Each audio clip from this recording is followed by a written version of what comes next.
The easiest thing I've done was to get out from under the labels and to live the life that I live.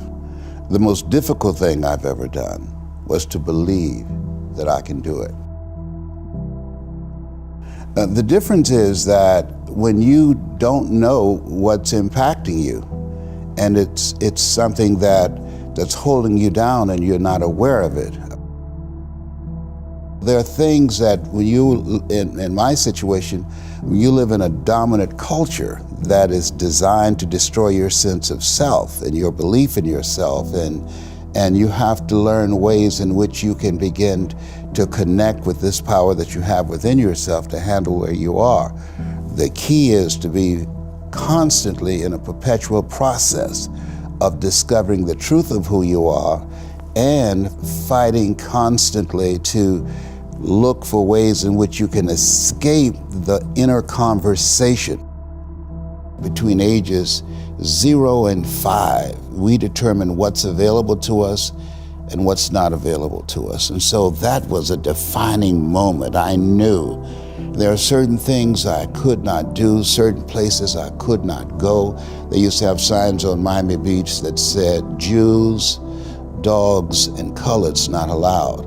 And so now you have to operate within the constraints of the dominant society and the things that they've created for you. And it's a challenge to see yourself beyond that and to work to get outside of that even after those laws have changed, because that has become so much a part of you, you unconsciously operate within the parameters of what has been put in place. Like you're driving on the expressway, the 405, and you'll get off on an exit that you weren't going in that direction, but you unconsciously did it because you've done it so many times that many people, because they're not making a conscious, deliberate, determined effort to think outside of what life has thrown at them, they end up doing the same thing over and over and over again. Einstein said that thinking that has brought me this far has created some problems that this thinking can't solve. And so through relationships, through reading, through studies, through goals and dreams beyond your comfort zone, it allows you to begin to live out of your imagination as opposed to out of your history. Disney said, the imagination is a preview of what's to come.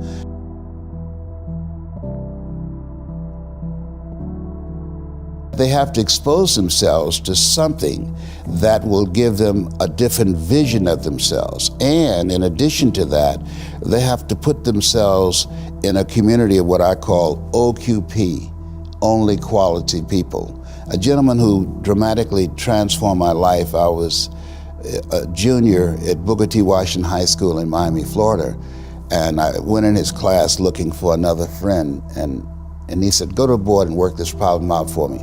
I said, sir, I can't do that. He said, why not? I said, I'm not one of your students. He said, do it anyhow. And the other kids started laughing, saying, he's Leslie, he's DT. And he said, what's DT? His brother is smart, but he's the dumb twin. And I said, I am, sir. And he came from behind his desk and he pointed at me. He said, don't you ever say that again. Someone's opinion of you does not have to become your reality. And he taught me 3 things. He said, if you want to become successful in life, young man, he said, number 1, you got to change your mindset. He said, you don't get in life what you want, you get in life what you are. Number 2, practice OQP, only quality people. You earn within $2,000 to $3,000 of your closest friends. I found that out. I left all my broke friends. I said, y'all gotta go. Because I used to be so broke, I'd pass a bank and trip the alarm, you know? And the 3rd thing he said, develop your communication skills, because once you open your mouth, you tell the world who you are. He said, those are 3 major things that you want to work on that will liberate you from living in Liberty City, living in poverty in Overtown.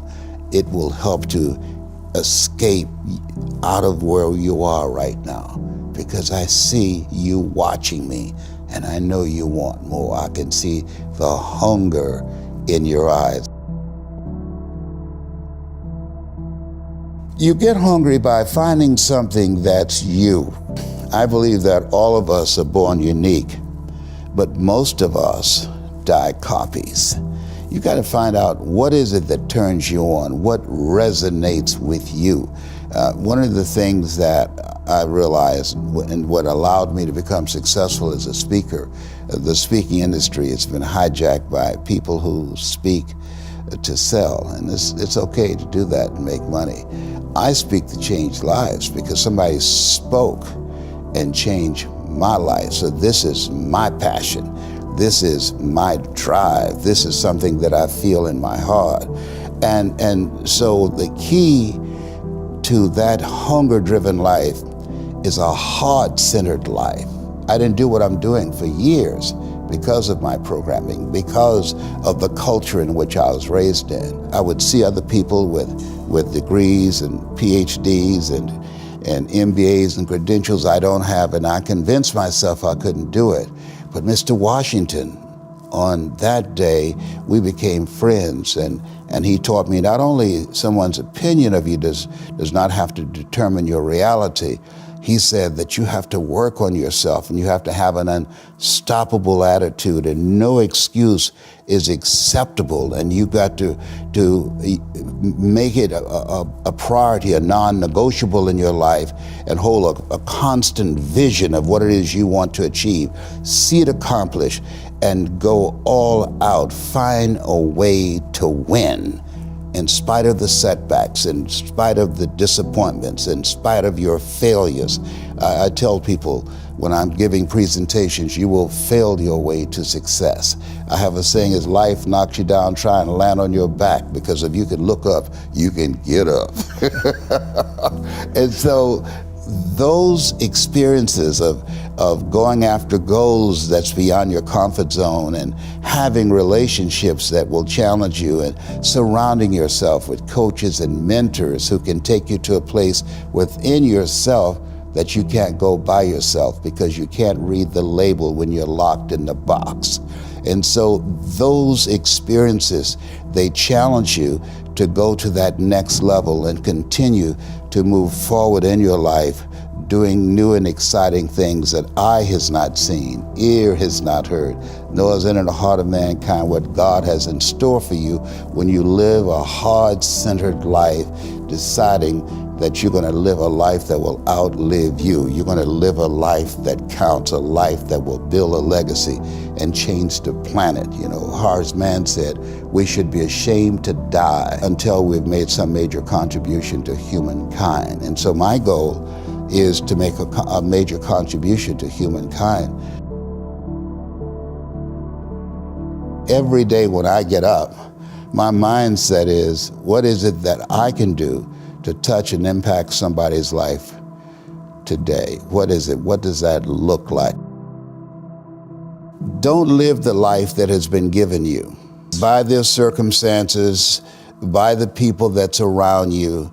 That Sidney Poitier wrote a book called The Measure of a Man. And he said, when you go for a walk with someone, something happens without being spoken. He said, either you adjust to their pace or they adjust to your pace. Whose pace have you adjusted to? And so there are things that we pick up and we think that they're our choices, but they're the choices that we've been programmed by life to do. When we leave our homes in the morning, we're bombarded with over 6,000 advertising hits through Facebook, through Twitter, through Instagram, through television, through our phones and through our communities, and through the computers. And so all of these things are impacting us every day. So if you don't have a program for your mind, then your mind is going to be programmed, and you'll find yourself doing things that you did not know, and that they affected you, that they, through marketing techniques and strategies, that they will create a thirst within you. I came up in an era that said if you built the best mousetrap, the world will be the path to your door. But if you know marketing, people will sleep outside your store to buy a telephone they've never touched or seen.